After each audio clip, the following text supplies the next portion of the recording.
hau, oinarri hau jarrita, orain galdetuko dizuet, zuen esperientziaz eta egindakoaz eta egin daitekenaz.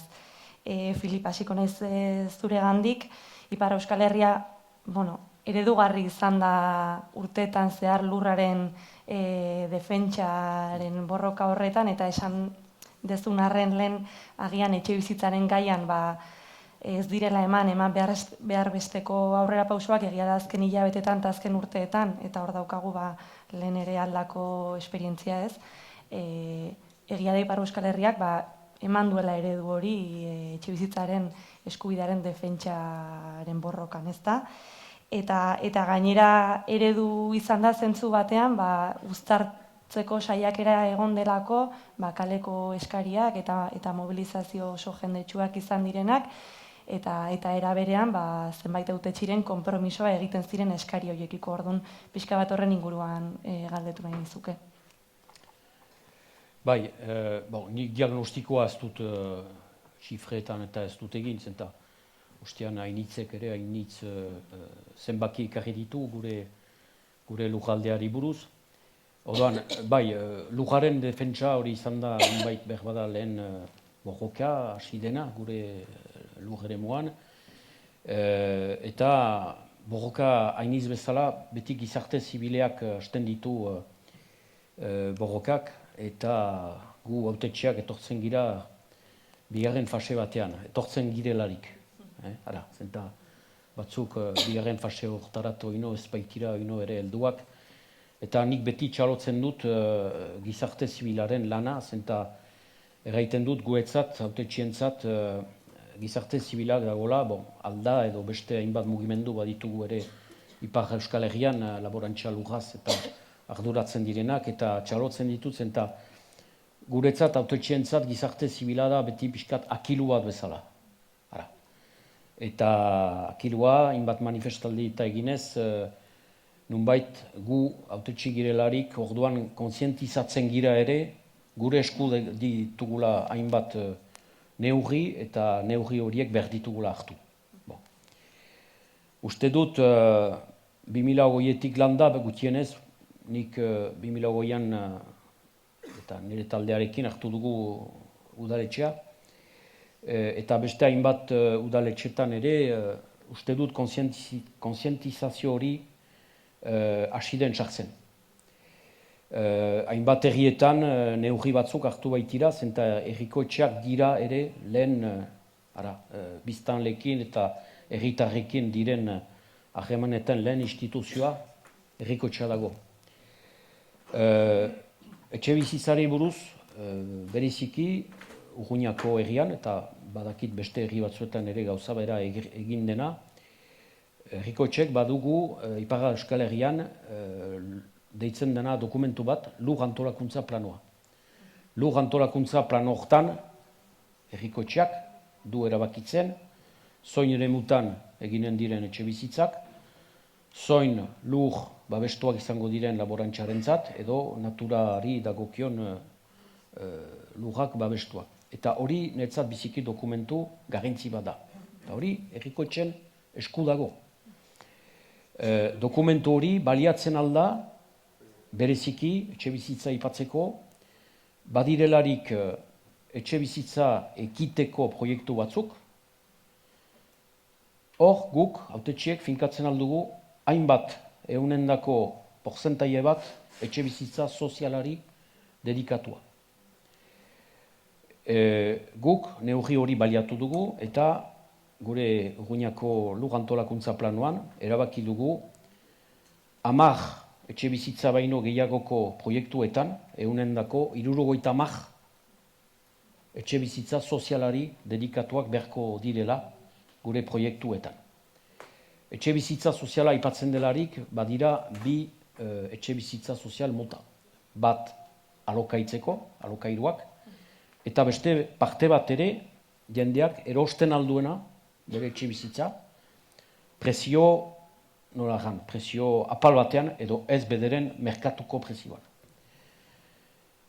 Orduan, hastean erraiten nuena, zinez borondate politikoa dela lehen soluzioa, lehen iturria, hortarako dute gaiten. Zenta guk etxe bizitza proiektuetan egin duguna da, ailatu gelarik, komitatu ditugu edo gure ikusterat etortzea, bai promotoriak, zenta etxe bizitzaren egoera gaur lagia balin badugu gure Ipar Euskal Herrian, zergaitik hori, da azkeneko 30 urteetan, hautetsiek, politikoek, utzi dutalakotz etxe bizitzaren arlo hori promotore pribatuen eskuetan. Promotore pribatuak badakigu zertako diren hor, goizean Alejandrok aipatzen zuen bezala, etxe bizitza da espekulazio modu bat, eta promotorek hori dute egiten. Eta hori eginez, gaurko larrialdian gira. Beraz, guk berriz eskua hartu dugu. Errane baitugu, hautetsiek, politikoek, erran dugu, ados, lan eginen dugu elgarrikin, baina guk finkatuko ditugu baldintzak. Egunendako 70 horiek etxe bizitza sozialak, eta erosiko diren etxe bizitza sozial horientzat prezioak mugatzen ditugu. Eta proiektu guzietan bada ere beti parte askatu bat edo libro bat uzten dagona, eta libro hortan ere mintzatuz promotorekin hor, gaiten dugu, nahi balin baduzu lan egin gure herrian, baldintza horietan, egane baita, eginen dituzuen etxe bizitzak saltzeko prezio hori mugatu behar da. Gero, biztanda, horrek sortzen ditu hainbat arazo, ekonomikoki ekilibrioak atxemaiteko, baina lortzen dira. Lortzen dira, eta gu ari gira momentuntan hor 3 proiektu lantzen, eta ateratzen hasiko direnak, baldintza horietan. Beraz horrek egan nahi du, badelarik borondate politikoa egiten dira gauzak. Nire itzen ez beti lehen itzorduetan promotorekin, etortzen ziren, gu baldintza horiek eman, eta lehen itzazen hori ez da egingarria. Ekonomikoki ez da egingarria.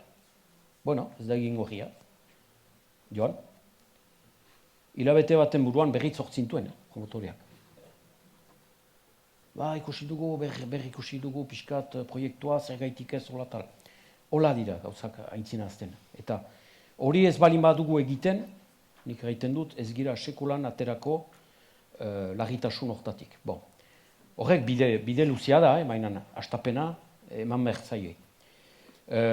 Beaz, errikoetxen janeko eskumen hori, hien lur antolakuntza planuaren bitartez, hainbat gauzak inposatzen aldirela.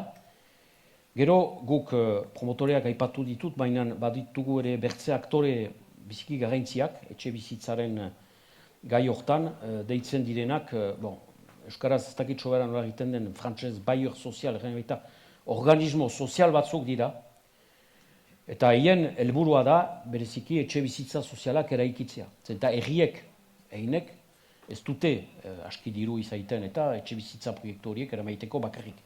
Beraz egiten dugu lan eiekin. Baina eiekin ere lan eginez, ostian egiten nuen bezala, lehenik guk, hautetsiek, baldintzak finkatuz.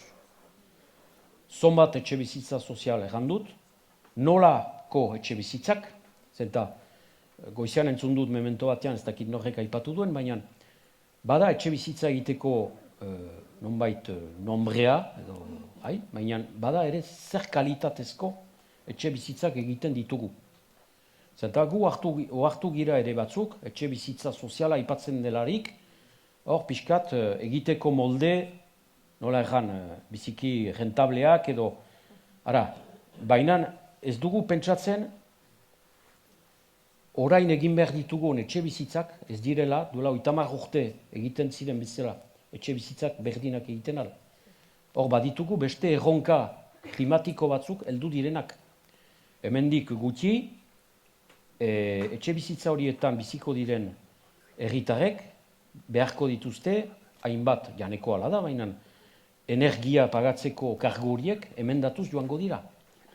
Beaz gaur pentsatu behar dira ere etxe bizitza egiteko manera batzuk, hainbat materio berriekin, edo egurrez, edo ez dakit lurrez, edo historio, badira hainbat metodo, oino ez direnak sobera ezagutuak gure eremuan, baina beharko direnak orain martxan ezagri. Zenta ez da pentsatu behar bakarrik gu hautetxe bezala, gure mandatuak bukatuko direlarik erraitea, hainbaste etxe bizitza egin ditut, biziki untxa, baina zer etxe bizitza motua egin dut. Gu behar dugu pentsatu, nor biziko den etxe bizitza horietan. Behazoa, baldintza horiek ere, guk galdatzen diotetugu, organismo sozial horieri, gauza horiek errespetatzea, biharko etxe bizitzak pentsatzeko eta biharko etxe bizitzak egiteko.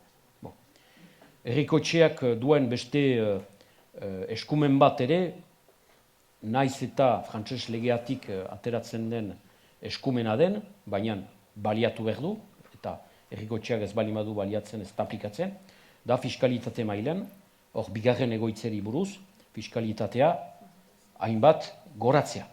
Eta guk, urruñan, eta bertze etxe herri batzuetan, barkatu, gorenerat joan gira. Guretzat, normal dago, bigarren egoitza baten jabe batek, paga dezan gehiago, besteak baino. Jakinez, gainerat, gure diru iturrietan, frantses estatuak hainbat diru iturri moztu gaituztela. Beaz, etxe bigarren egoitzen fiskalitate hori ere behar dugula baliatu gure diru iturri horiek pixkat emendatzeko. Hortan geldituko naiz, balitazke beste berba hainbat neurri apatzeko herriko etxek baliatzen aldituztenak, baina uste dut garrantzienak aipatu ditutan. Gero, Ipar Euskal Herrian badugu orain, uruski, Franko berria dago hori, baina instituzio bat, instituzio astapen bat, hori da, herri elkargoa, edo Euskal Hirigunea, deitzen duguna. Nik egiten dut beti hori da lehen urratsa, nik diot, ez dugula oino guk behar dugun instituzioa Ipar Euskal Herrian, baina hori alere urrats bat dago, haintzinat emana, eta hori gaur ere behar dugu baliatu, eta horrek ere baditu hainbat eskumen etxe bizitzari buruz. Hor, azpimarratzeko behar bada neurri bat, hastian hainitzek ere aipatu du, hori da deitzen duguna kompensazio araudi hori. Hori mublatu turistikoeri dagokion araudi berri bat hartu duguna, bozkatu duguna, janeko Parisen eta Bordalen eta beste hainbat eremuetan Frantzian aplikatzen zena.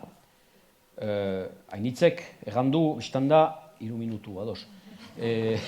Hainitzek errandu hastian txifre bat biziki argia dagona, 2016-etik 2020-erat mublatu turistiko horiek gure iparraldeko eremu urtan igotu dira 130. Beaz, hori bertzen kuadratu, araudi horrek kuadratzen du, hainitzek esplikatu du, ez dut berriz erranen. Beaz, gaur, erronka da, hainbat etxe bizitza, leheno denbora luzako dedikatua zirenak, pasatu ziren, turistika mublatu horietatar.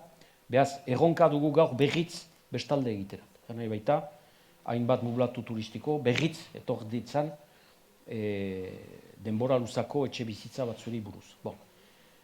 Badugu lehen ondorioa, uste dut, zenta bagintuen gure lujaldean hainbat investizadore, kanpotik horretortzen zirenak, etxe osoak erosten zituztenak olako mublatu turistikoak egiteko.